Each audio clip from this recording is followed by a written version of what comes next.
Christian Muntean, welcome to the Human Capital Innovations Podcast. Yeah, thanks, John. It's good to be here.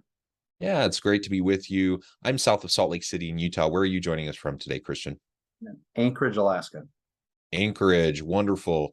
Great to be with you. And I had the most amazing Alaskan cruise trip with my family back in June. It was my first time to Alaska, this year. Of course, via cruise. Beautiful, beautiful. Great. I was so excited to be able to go, and I'm jealous that you get to live in such a beautiful place. Yeah, it's wonderful. Well, good. Well, I'm glad you had a good time. Yeah.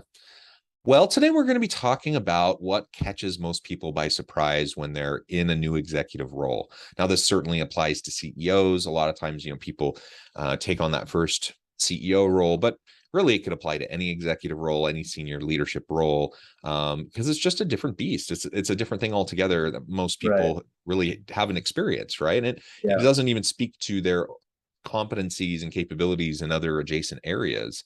It's a new thing. And so we're going to be dissecting that and exploring that together today. As we get started, I wanted to share Christian's bio with everybody. Christian Muntean is the owner of Vantage Consulting and works with successful leaders and teams who want to dramatically improve their performance. He partners with clients who are typically in the CEO, president, executive director, COO, or GM role and helps them with all aspects of leadership and organizational health, growth, and development. Anything else, Christian, that you would like to share by way of your background before we dive on in further? No, that's probably a good start for now. I mean, I have authored a book on the successful new CEO, which I think is maybe how we got connected. And so that's part of the foundation of this. Yeah, great. And the title of that, The Successful New CEO, Core Leadership Principles That Will Guide Your First Year, is out and available. And you can share a little bit about that as we move along, and certainly at the end of the episode as well. And I would encourage the audience to check that out. Like you said, that informs really what we're going to be discussing together today. All right, as we get started, maybe just lay out for us some of those things that you think really catch people by surprise the most, if you were to name off, the top 3 to 5 things. Well, I think the top one thing is, and there is a difference for the person that is the executive, like the president, the CEO, whoever's at that core leadership space, in comparison to the rest of the executive team. And that is, they usually don't expect the emotional weight of their responsibility. So it doesn't matter how tough that person is or leathery or whatever.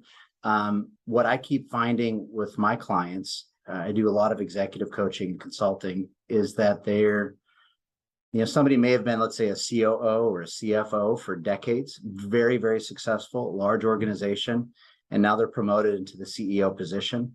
And they're just surprised at, even though they know the job, they're surprised at what it feels like when there's no one to consult with or to go to, or to have that backstop for a decision-making process. Like, basically it's you, and it all comes down on you, and the board will look at you, or if you're the owner, you got no one else to look to. It's all on your shoulders.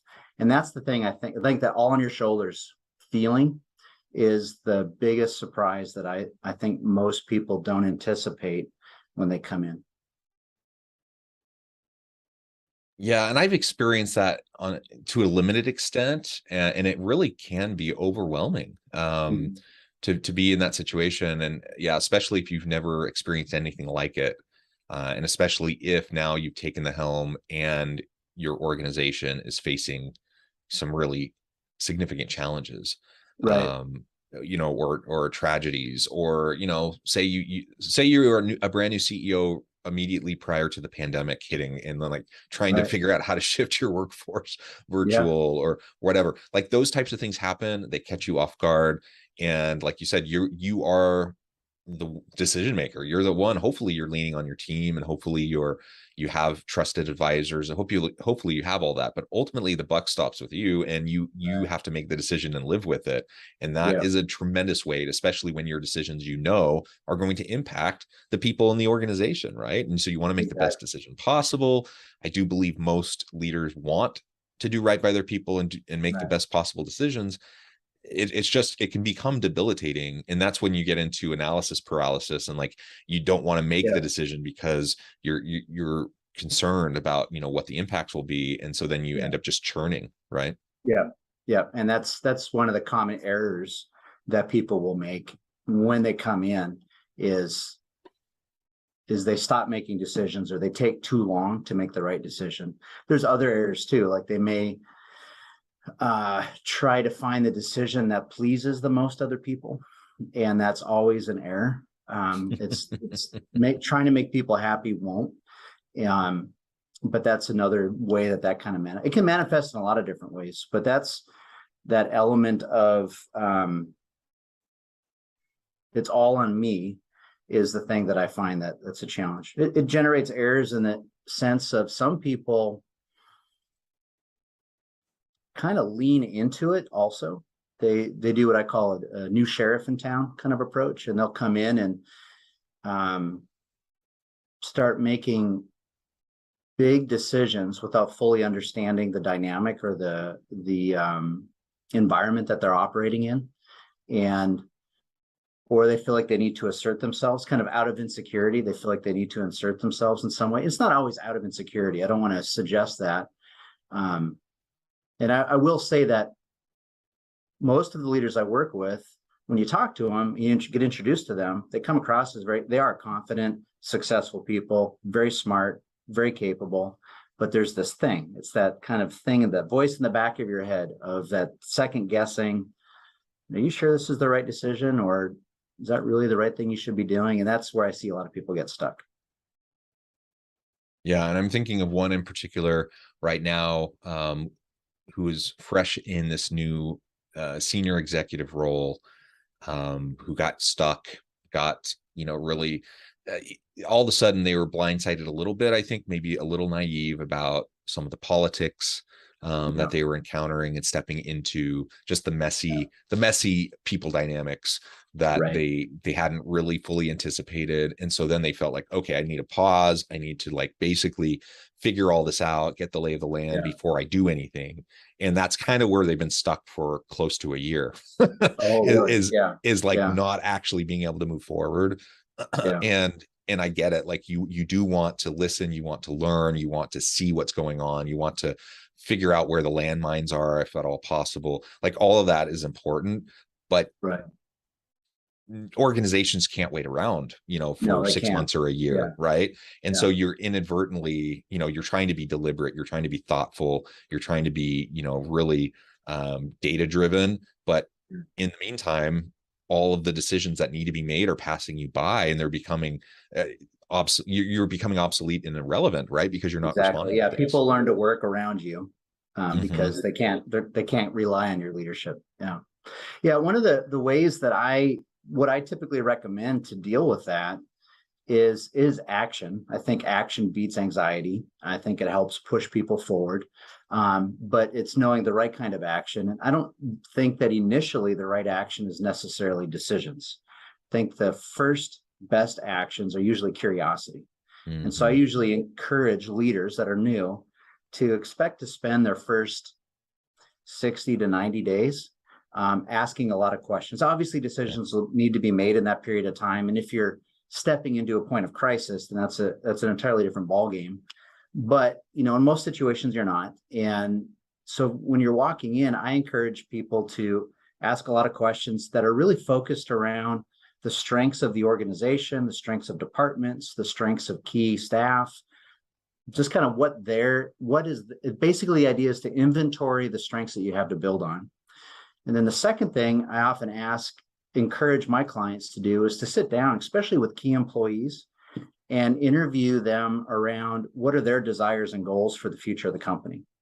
And this will provide, both of those acts will provide a lot of great data on what you can build on and what people are thinking. Even if you've spent 30 years in the company and you're now in this role of the CEO and you feel like you know it all, my guess is, and my experience is you'll learn something new through those conversations.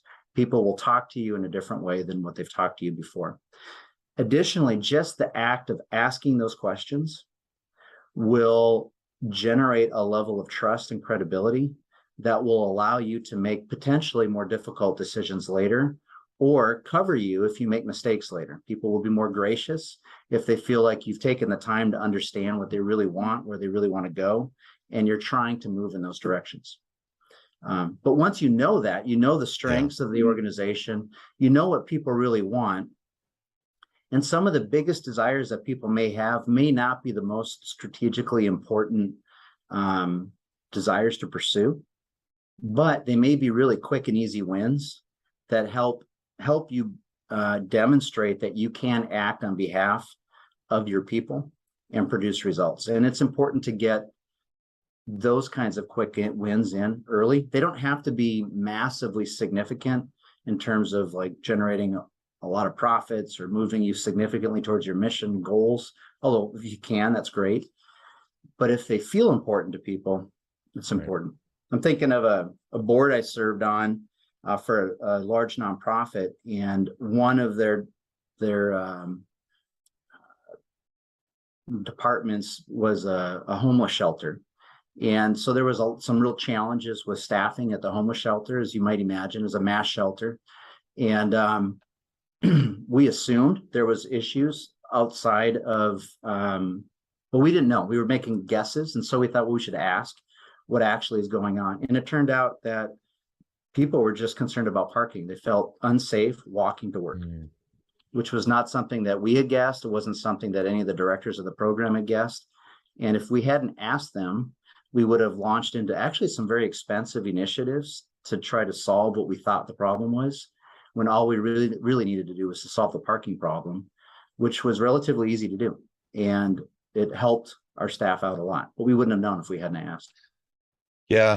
So often there are simple things that can simple, elegant solutions to the types of problems that frontline workers are dealing with. And you don't know that unless you ask the question, right? So I love that. Right. Be curious. You started to outline then, some of those first early steps, that first 60 to 90 days, listen, ask lots of questions, get to know what's going on. And I really like how you focused on, even if you are a long time experienced person within the organization, and perhaps at that point, especially then, you need to make sure you're asking those questions, because, someone external coming in, they're assuming they don't know what's going on, right? So they're asking questions, I would hope. But internal people, oftentimes they will assume that they know the lay of the land, they know the political landscape, they know what's going on, they know the gaps, all those things. And they do to a certain extent, but there's no way they know everything that's going on. And if you've been elevated from one role to the next, and now you're the senior, the CEO or the general manager or whatever, inevitably there are going to be blind spots, and there's going to be things that you had no real connection with in the past. That's just the way it is when you move up in an organization, right? And so we need to make sure that we stay always curious. What are some of those other things, either the big surprises that people need to sidestep, or like those first things they need to be doing as they get into that new role in that first 6 months or year? One of the things that I find is that people often, particularly in small and medium-sized businesses, what I find is that they come from a technical background. They're very good at doing something. Let's say you're talking about a hospital or something like that, and somebody's, been great at providing clinical care or providing clinical oversight, and now they're being promoted to an executive role or an executive position. And all of a sudden, they assume they're going to be working with budgets, they're going to be working with strategy, and they're going to be doing all of those kinds of things. But their job is really going to be people. And that's the part that I find keeps catching new CEOs, new presidents by surprise, is they feel like, great, this is the opportunity for me to take all of my technical skills and kind of robust experience and resume and pull it all together and make things happen. And then they find that they're spending a lot of their time dealing with people issues, helping people feel confident, trying to motivate people, trying to align people, trying to deal with conflict, trying to deal with all those kinds of things. And what I often encourage my clients is, the faster you can embrace that your job now is people, not the technical stuff that you provide, but people. 80% of your job is aligning and growing people. And if you accept that and embrace that, you're going to excel and do great. If you always resist that, or you always view that as something you have to do, you're going to have constant agitation for your entire career, if it's a long career.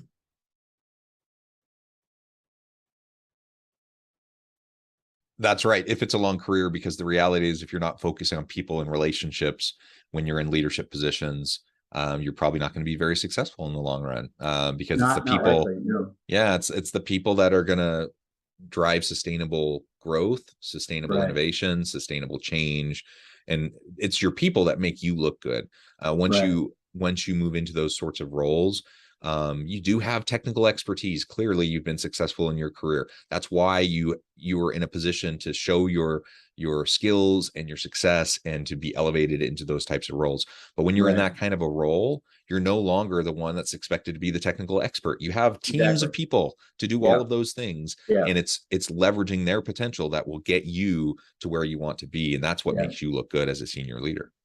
And that can create a really interesting insecurity for leaders because they may have been the best at whatever it was, business development, they were the best at the technology they did or the service they provided, and that's how they got elevated into that role.